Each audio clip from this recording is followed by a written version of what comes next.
Assalamu alaikum. Ji dear students, today we will study the first type of rhodophyta or red algae, and that is Batrachospermum, which is a fresh water alga.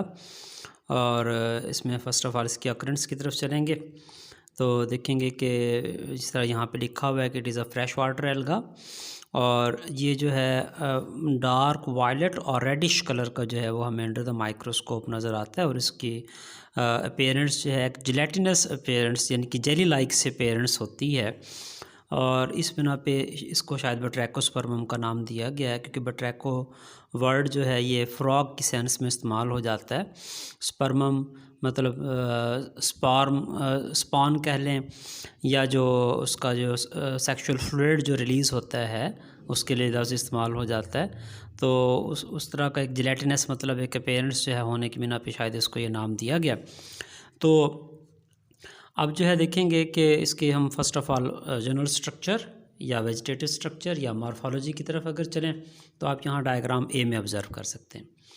Diagram A में अगर आप observe करें तो यहाँ पे देख सकते हैं कि it is a branched alga, although it exhibits the uniaxial condition. Uniaxial मतलब ये होता है कि जिसमें एक मेन एक्सिस आप जो है इंडिकेट कर सकें या ऑब्ज़र्व कर सकें, जिससे फिर फर्दर आगे ब्रांचिंग एंड रीब्रांचिंग जो है ना पेयर हुई हुई हो। तो ये यूनिएक्सियल कंडीशन जो है रखने वाला एक फ्रेश वाटर एल्गा है। और इसमें आपको जो है जगह जगह पे जो यहाँ पे ये राउंड से स्ट्रक्चर नज़र आ रहे हैं, ये असल में इस तरह की ब्रांचेस के क्लस्टर्स हैं, ब्रांचेस ऑफ लिमिटेड ग्रोथ के या लेटरल ब्रांचेस के जो है क्लस्टर्स हैं। इनको हम एक को ग्लोमेर्यूल का नाम देते हैं। तो ये आपको ये लिखा हुआ है इन्होंने, लेकिन इंडिकेट नहीं कि ये आपको ग्लोमेर्यूल नज़र आ रहे हैं, जगह जगह पे ग्लोमेर्यूल ये आपको नज़र आ रहे हैं। इसके नतीजे में एज ए होल इसकी अपीयरेंस, इसकी जो ब्रांचेस हैं वो बीडेड अपीयरेंस जो है वो शो करती हैं। बीडेड मतलब like the beads in a string, जैसे एक लड़ी में मोती परोए हुए हों या तस्बीह के दाने हों, इस तरह की अपीयरेंस आपको नज़र आती है। तो यहाँ पे अगर हम ऑब्ज़र्व करें तो हमें दो तरह की ब्रांचेस नज़र आती हैं। एक तो ये कि जो मेन एक्सिस है इससे निकलने वाली ये ब्रांचेस हैं, इन ब्रांचेस को हम कहते हैं ब्रांचेस ऑफ अनलिमिटेड ग्रोथ, क्योंकि क्या हो सकती हैं, लॉन्गर शार्टर किसी भी कंडीशन में हो सकती हैं। मतलब ब्रांचेस की ग्रोथ लिमिटेड नहीं है, अनलिमिटेड ग्रोथ है, ये आम मतलब ब्रांचेस बन जाते हैं। फिर जो हर एक ग्लोमेर्यूल है, ग्लोमेर्यूल का स्ट्रक्चर यहाँ पे आप देखें डिटेल, इसमें भी फर्दर ब्रांचेस ही हैं, यानी कि ये आपको जो है ना इसकी ब्रांचेस नज़र आ रही हैं। ये ब्रांचेस ऑफ लिमिटेड ग्रोथ हैं, जो कि जब मिल के एक नोड के ऊपर, यहाँ पे इसकी नोड है, नोड के ऊपर एक क्लस्टर बनाती हैं तो बीड लाइक स्ट्रक्चर डेवलप कर देती हैं। इस तरह दो बीड्स यहाँ पे नज़र आ रही हैं, तो एक बीड लाइक स्ट्रक्चर इसमें जो है ना डेवलप हो जाता है। और ये जो ब्रांचेस ऑफ लिमिटेड ग्रोथ हैं, इसका जो एक बीड लाइक स्ट्रक्चर बनेगा इसको हम क्या कह देंगे, ग्लोमेर्यूल कह देंगे। और फिर आप यहाँ पे जो है इसका स्ट्रक्चर ऑब्ज़र्व कर सकते हैं। ये कहाँ पे लगे हुए ग्लोमेर्यूल, ये लगे हुए हैं अभी एक ब्रांच के ऊपर, ये है ब्रांच ऑफ अनलिमिटेड ग्रोथ। इसमें हमें क्लियर कट नोड्स और इंटर नोड्स नज़र आते हैं। ये इसकी नोड दरमियान में क्या आ गई भैया, इंटर नोड आ गई। इसमें उसी तरीके से इस तरह कारा का स्ट्रक्चर है ना, उसी तरह का स्ट्रक्चर है कि सेंटर में एक इलांगेटेड सेल और उसके ऊपर सेल्स की लाइंस उसको कवर करती हुई नज़र आती, जिसको हमने कॉर्टिकेशन का नाम दिया था।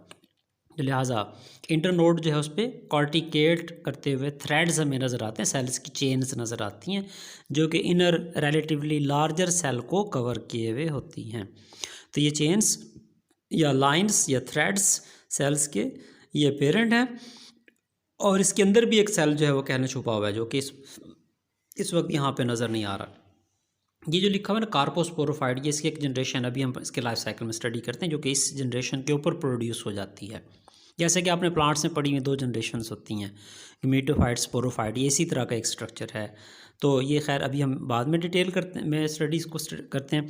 तो वेजिटेटिव स्ट्रक्चर के बाद फिर हम चलेंगे टुवर्ड्स दी सेल स्ट्रक्चर। अब सेल स्ट्रक्चर जो है देखें, यहाँ पे हम ऑब्ज़र्व करते हैं कि सेल्स जो हैं एक तो यूनिन्यूक्लिएट होंगे, सिंगल न्यूक्लियस होगा। फिर इसकी जो सेल वाल है ये 2 लेयर्ड वाल होगी।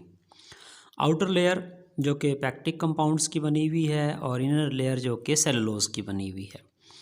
फिर इसकी सेल वॉल में हमें पिट कनेक्शंस नज़र आते हैं। पिट्स क्या होते हैं? Pits are actually pores in the cell wall. ये पोर्स जो होते हैं ये एक ऐसे गैप से बन जाते हैं बिटवीन द सेल वॉल्स, जिसके नतीजे में एडजेसेंट सेल्स आपस में कम्युनिकेट भी कर सकते हैं थ्रू दी प्लाज्मोडेस्माटा। तो ये इसके पिट चैम्बर्स या पिट कनेक्शंस जो हैं इसके पोर्स होंगे, जिन पोर्स के ज़रिए से फिर जो है ये सेल वॉल जो है बाहर की जानिब कम्युनिकेट कर सकती है। फिर देखेंगे नेक्स्ट, इसमें जो शेप ऑफ दी क्रोमेटोफोर या क्लोरोप्लास्ट है ये इरेगुलर शेप होती है। ये भी हमने पढ़ा था कि एक अहम बात होती है सेल के स्ट्रक्चर में डिस्क्राइब करने की। फिर इसके बाद इन क्रोमेटोफोर्स में या प्लास्टिड्स में कह लें, ये मतलब हम क्लोरोप्लास्ट के मुतबादिल लफ्ज़ इस्तेमाल कर रहे हैं क्योंकि कलर यहाँ पे ग्रीन नहीं है, इसलिए हम क्रोमेटोफोर वर्ड जो है यूज़ कर रहे हैं। इसमें पिगमेंट्स कौन से होंगे? Chlorophyll A, B, carotene, xanthophyll वगैरह तो होंगे ही, लेकिन इसके साथ साथ जो मेन पिगमेंट है वो होगा फाइकोअरिथ्रिन। और मैंने आपको ऑलरेडी बताया हुआ है, phyco word indicates algae, like the study of algae is called phycology, and erythrin or ethrose word, these indicate red. So the literal meaning will be the red color which is present in the algae. लेकिन बहरहाल ये एक red colour का pigment है जिसकी वजह से इस ग्रुप को हमने रूडोफाइटा या रेड एल्गी का नाम दिया। अलबत्ता साथ ही इसमें फाइकोसाइनिन भी होगा। मैंने आपको बताया था साइनिन वर्ड, साइनो वर्ड जो है ब्लू के लिए यूज़ होते हैं, तो ये मतलब एल्गी में पाए जाने वाला ब्लू कलर। तो ये दोनों हमने पढ़ा था कि both phycoerythrin and phycocyanin are members of group of pigments which are known as phycobilins.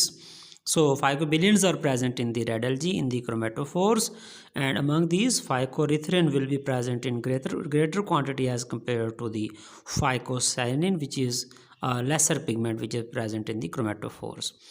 Next, the stored food or reserved food of red algae is Floridian starch. तो ये हो गया structure of cell. Next topic जो इन्होंने दिया हुआ ना, ये ग्रोथ का दिया हुआ है, इसको आप क्रॉस कर लेंगे, ये रिक्वायर्ड नहीं है, इतना टाइम हमारे पास ज़ाहिर एग्जाम में होता भी नहीं है, तो हम जो है सिर्फ टू दी पॉइंट बातें करेंगे। And after cell structure we will move towards the reproduction, and reproduction here occurs by two means, asexual reproduction and sexual reproduction.